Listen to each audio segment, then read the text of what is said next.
now you have to take it to a better standard, because change is all around us. So if what you're doing today is what you did yesterday, it's a recipe for failure in today's world. Your brand is not a promise.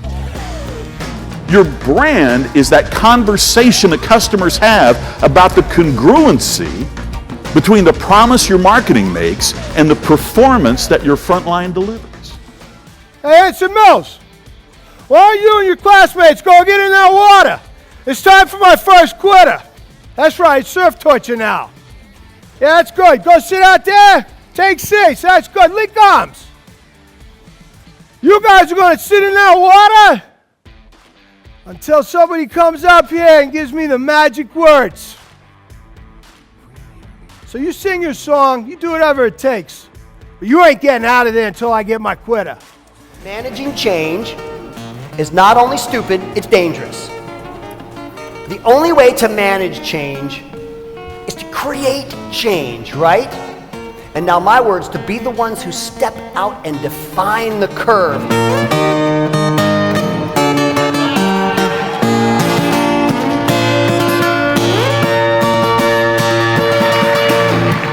That because the guitar is the best way that I have to illustrate something I'm passionate about. It's why I do what I do. It's why I'm here.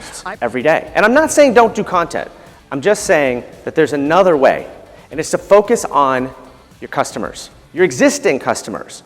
Because if we can get our existing customers talking about us, then as marketers, we're achieving the holy grail, which is word of mouth marketing.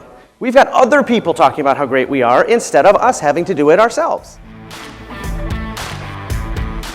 I want to talk to you about how I moved away from traditional hierarchy, flattened things out, put people in teams. This increased profitability, increased productivity, engagement, and alignment.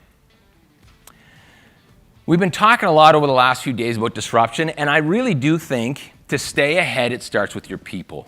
Okay? If you don't have an A team, if you don't have the best people, you are not going to beat your competition. There's no way.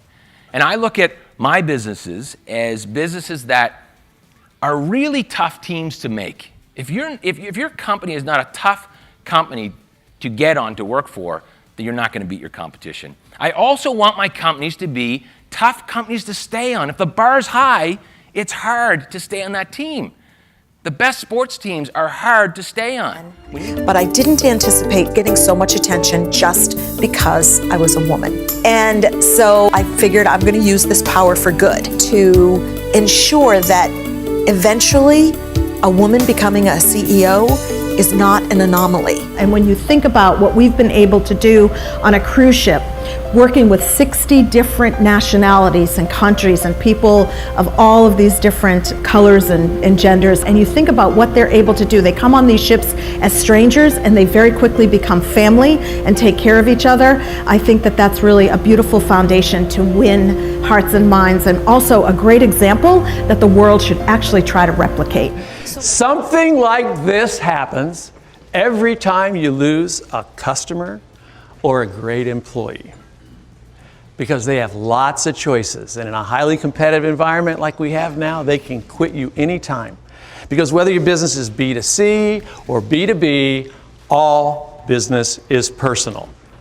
It goes where it's invited, and it stays where it's appreciated. I said, you know what? Every time I come here, the employees are friendly, the food is consistent, I leave feeling valued as a customer. Chief Johnny Jennings envisioned his staff leaving a similar impression on the 600,000 people they serve each year. I felt like there is a need to readjust and reevaluate how we interact with the community.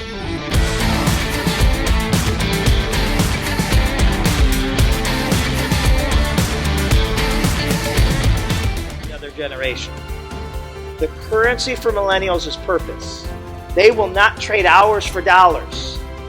But man, you create purpose around their job and they'll make more sacrifices than the previous generations have ever done.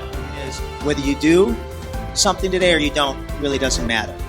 Okay, in everything across the world. Whether you eat a donut or 2 or 3 this for lunch, or you do or you don't, doesn't matter. You're not going to look any different. You're not going to weigh anything different.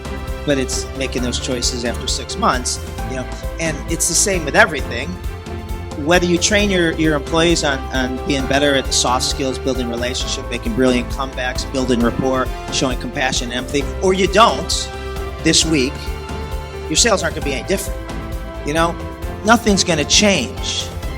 But in 6 months, it's a freight train going one way or the other. Very often I'll go in starting with a new client and I'll meet with senior leaders and they'll tell me about the procedures that I should be seeing, the things they put in place that they're proud of.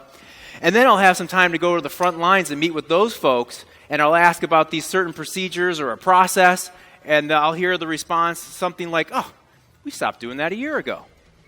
And then when I say, well, why is that? I said, well, no one ever asked us about it.